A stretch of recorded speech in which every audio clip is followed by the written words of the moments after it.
Hello, welcome back to my tutorial for the React. In this video, we will learn about the styling. So when you build in React applications, there are multiple ways to style your components. Let me show you the most common methods like inline styling, traditional CSS, CSS modules, and CSS in JS. So let's go to the first one, inline styling. So this is the most basic way you apply styles directly inside your JS using the style attribute. Okay, so for example, we have a div here in the app component, and you can add style attribute.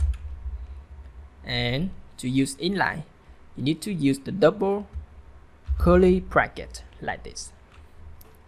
So the outside curly brackets is just surround an object, right? And inside this, for the curly brackets here is the object, anonymous object.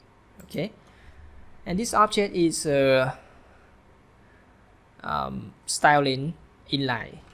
So you can add some attribute from CSS like background, color, like this, and maybe red.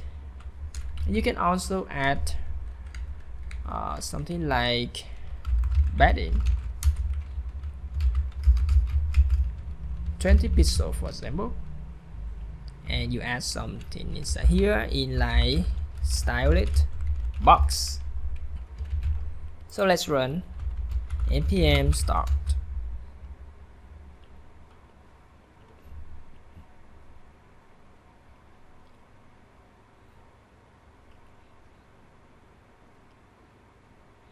Okay, now you see we have styled the div like this, with the background and the padding like this. So for this method you must use camel case. So you can see here in the CSS traditional, you need to add dash like this and then color. But for this one, you need to use camel case for CSS properties instead of the one using dash. And this method also doesn't support pseudo classes like hover, okay, or media queries. So it's limited for complex styling. Okay, and you see here we just in the inline styling, we just add some attribute like this. If you add more, it's very complex for you. So because of that, we need to move on to the next one, CSS in CSS, or traditional external CSS. So this is the classic way of styling. You write CSS in a CSS file and import it into your component. And you can see here we have imported app.css file at default like this, and you can go to the app.css file and see many CSS class were divided in here, and also have the media. Okay, and so let me create another CSS file. In the source, let's create new file and put the name box CSS, and define a class box with the background color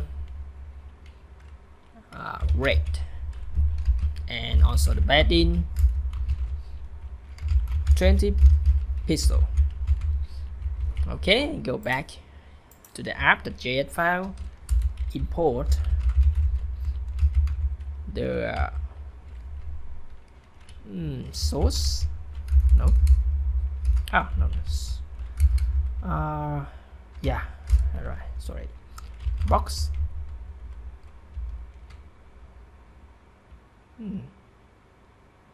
No. Box.css.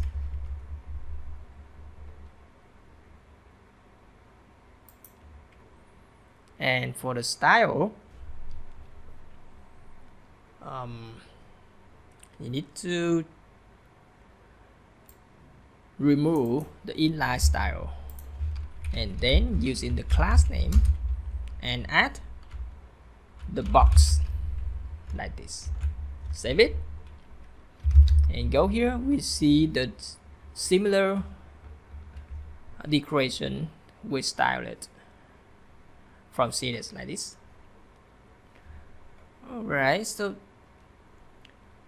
this supports everything like procedural classes, animations, and media queries. However, class names are global. Okay, so you might accidentally override styles if you use the same class name in different components.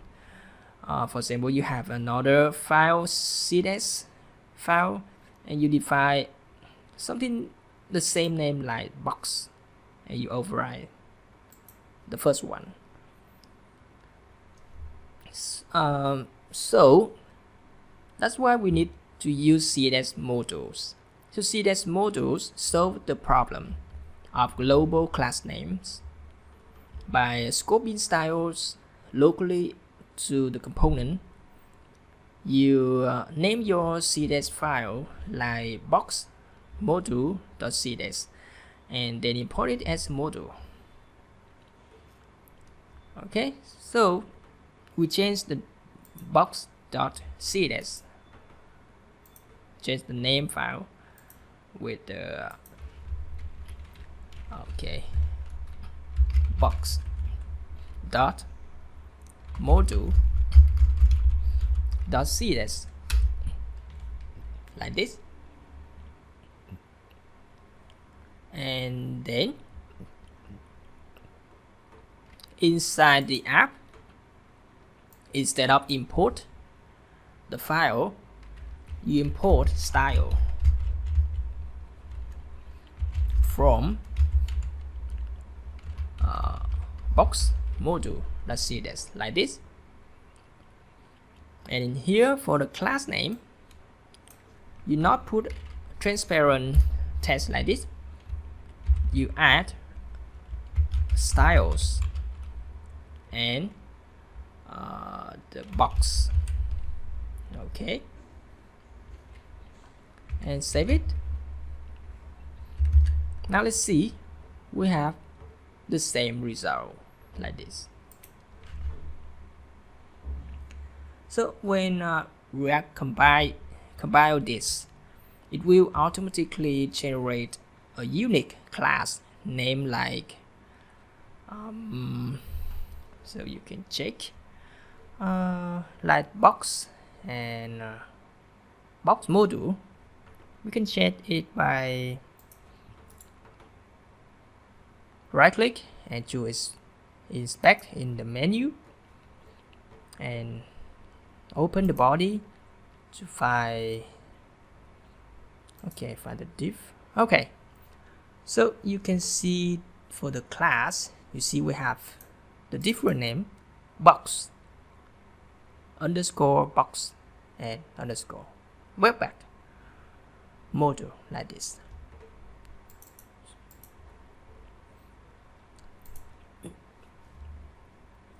And so there's no conflict anymore.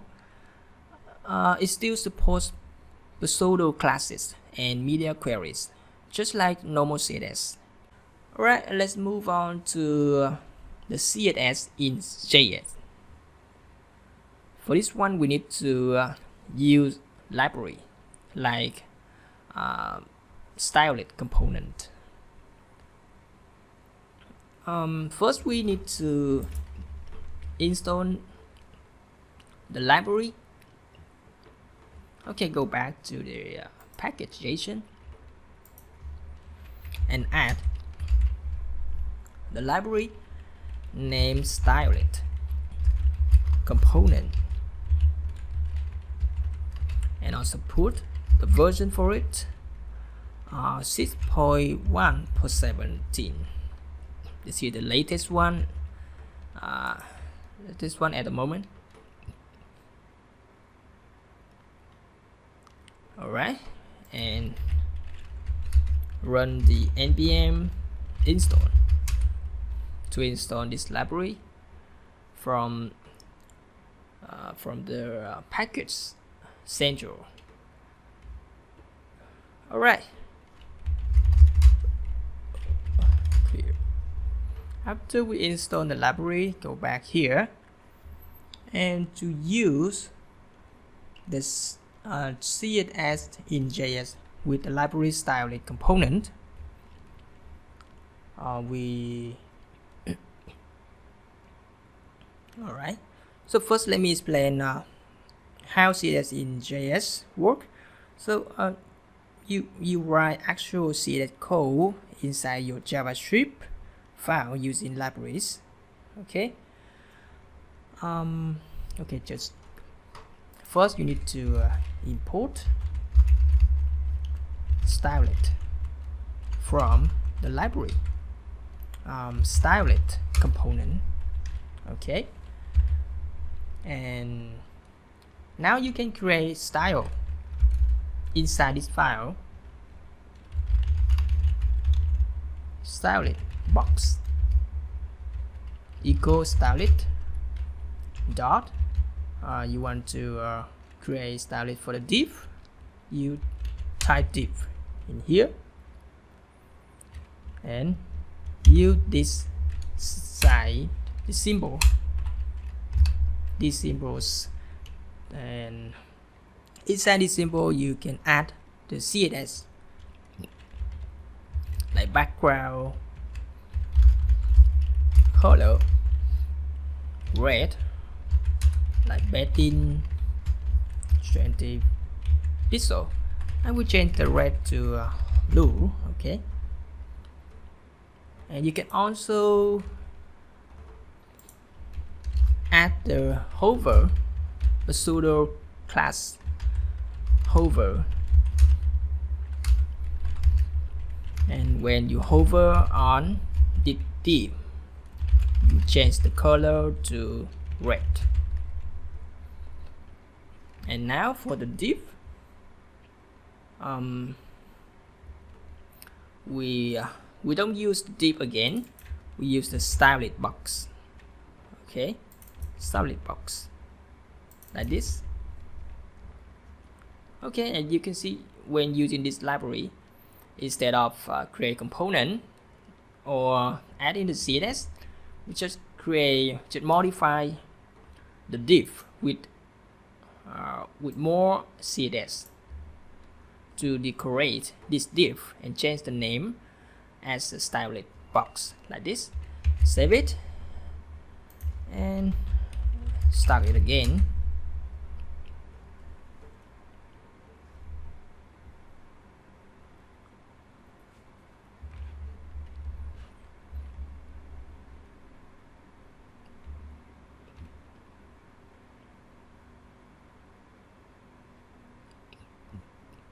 Alright, okay, now you see we create a symbol.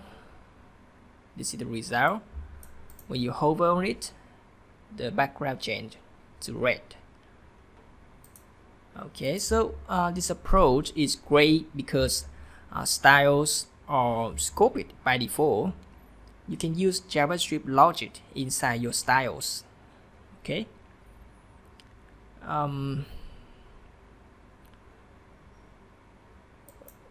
And it supports everything: pseudo classes, media queries, dynamic styles. And the only downside is that you need to install an extra library like stylet components and it can be slightly slower your huge apps, but it's good, right? Okay, I think that's all for this video, and if you have any question, please comment below. Thanks for watching and see you.